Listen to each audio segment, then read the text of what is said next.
1 Samuel chapter 25. Now Samuel died, and all Israel assembled and mourned for him, and they buried him at his home in Ramah. Then David moved down into the desert of Paran. A certain man in Maon, who had property there at Carmel, was very wealthy. He had 1,000 goats and 3,000 sheep, which he was shearing in Carmel. His name was Nabal, and his wife's name was Abigail. She was an intelligent and beautiful woman, but her husband was surly and mean in his dealings. He was a Calebite. While David was in the wilderness, he heard that Nabal was shearing sheep. So he sent 10 young men and said to them, "Go up to Nabal at Carmel and greet him in my name. Say to him, 'Long life to you, good health to you and your household, and good health to all that is yours. Now I hear that it is sheep shearing time. When your shepherds were with us, we did not ill-treat them, and the whole time they were at Carmel nothing of theirs was missing. Ask your own servants, and they will tell you. Therefore be favorable towards my men, since we come at a festive time. Please give your servants and your son David whatever you can find for them." When David's men arrived, they gave Nabal this message in David's name. Then they waited. Nabal answered David's servant, "Who is this David? Who is this son of Jesse? Many servants are breaking away from their masters these days. Why should I take my bread and water and the meat I've slaughtered for my shearers and give it to men coming from who knows where?" David's men turned round and went back. When they arrived, they reported every word. David said to his men, "Each of you strap on your sword." So they did, and David strapped his on as well. About 400 men went up with David, while 200 stayed with the supplies. One of the servants told Abigail, Nabal's wife, "David sent messengers from the wilderness to give our master his greetings, but he hurled insults at them. Yet these men were very good to us. They did not ill-treat us, and the whole time we were out in the fields near them, nothing was missing. Night and day, they were a wall around us the whole time we were herding our sheep near them. Now think it over and see what you can do, because disaster is hanging over our master and his whole household. He is such a wicked man that no one can talk to him." Abigail acted quickly. She took 200 loaves of bread, 2 skins of wine, 5 dressed sheep, 5 seahs of roasted grain, 100 cakes of raisins, and 200 cakes of pressed figs, and loaded them on donkeys. Then she told her servants, "Go on ahead, I'll follow you." But she did not tell her husband Nabal.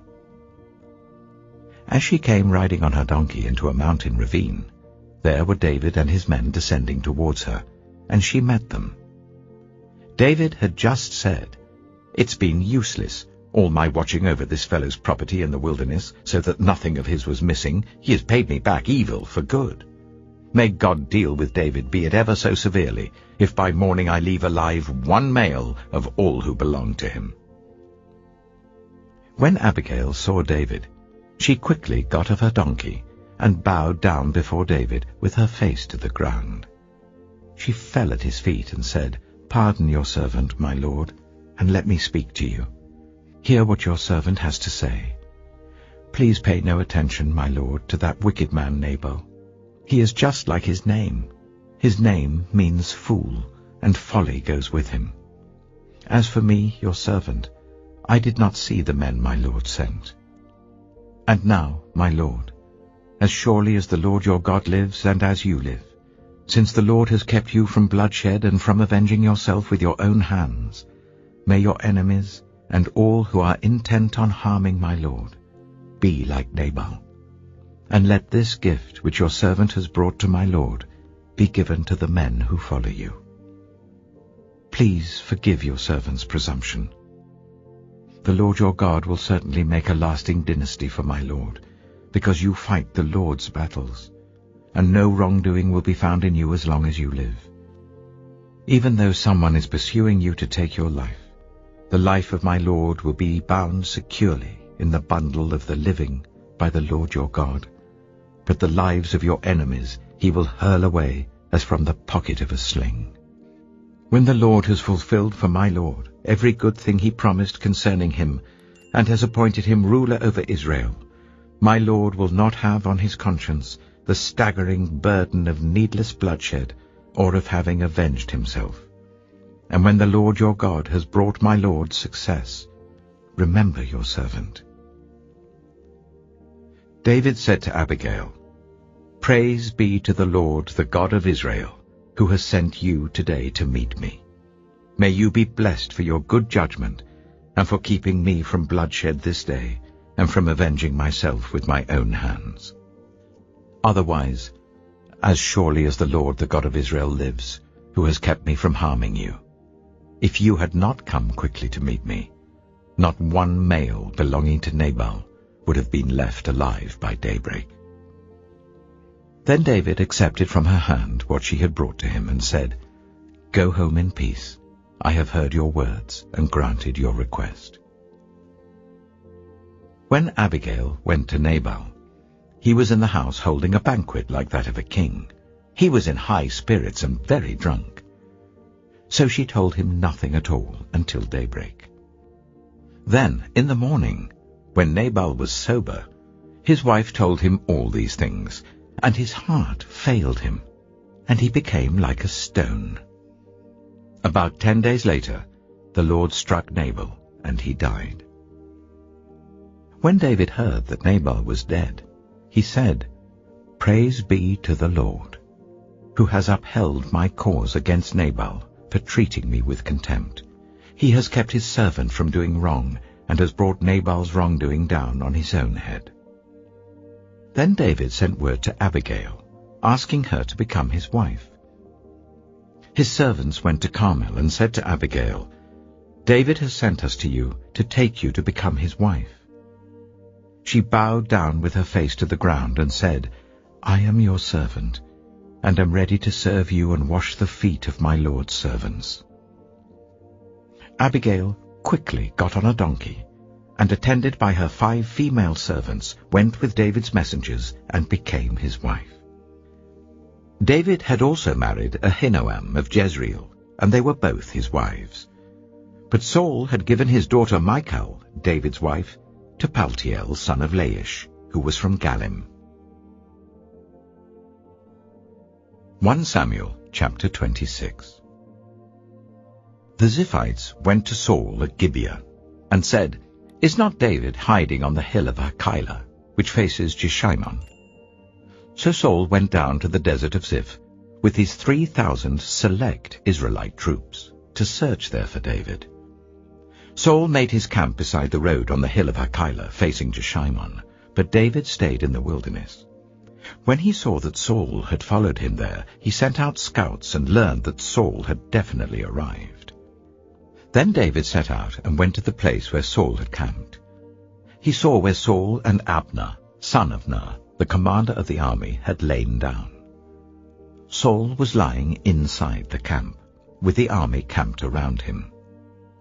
David then asked Ahimelech the Hittite and Abishai, son of Zeruiah, Joab's brother, "Who will go down into the camp with me to Saul?" "I'll go with you," said Abishai.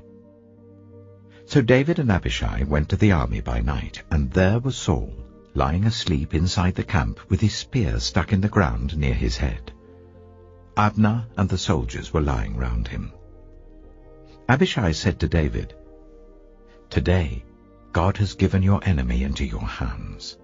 Now let me pin him to the ground with one thrust of the spear.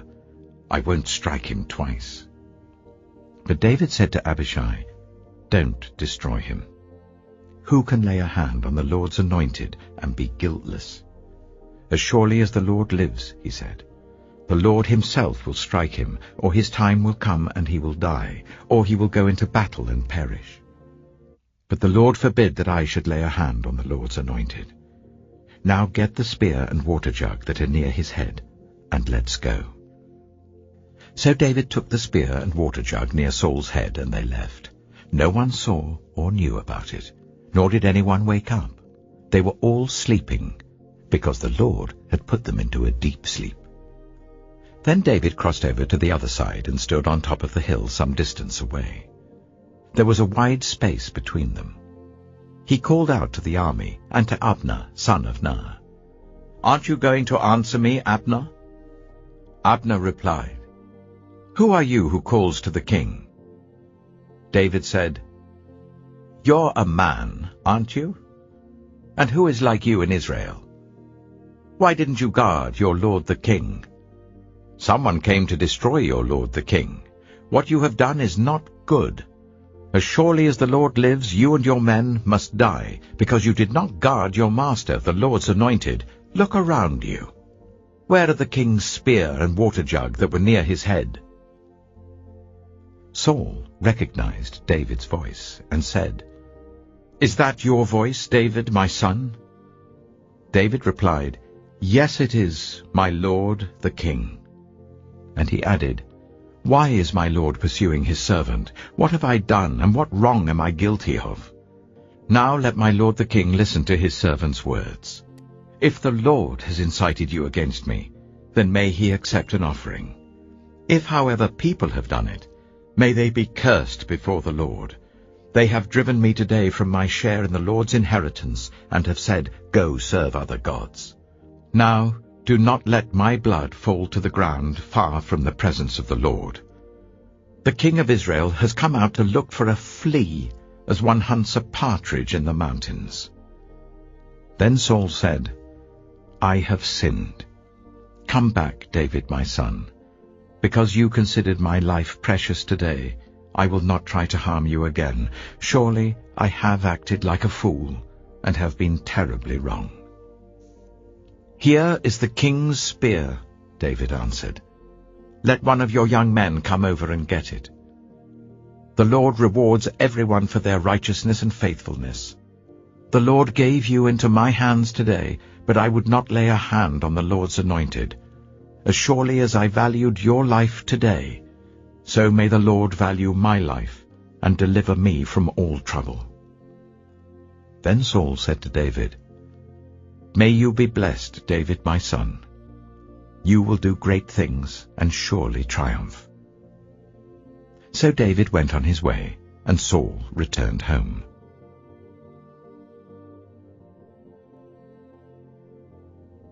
Psalm 7. Lord my God, I take refuge in you. Save and deliver me from all who pursue me, or they will tear me apart like a lion and rip me to pieces with no one to rescue me. Lord my God, if I have done this, and there is guilt on my hands, if I have repaid my ally with evil, or without cause have robbed my foe, then let my enemy pursue and overtake me.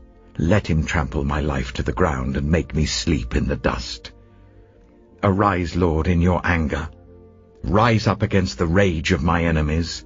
Awake, my God, decree justice.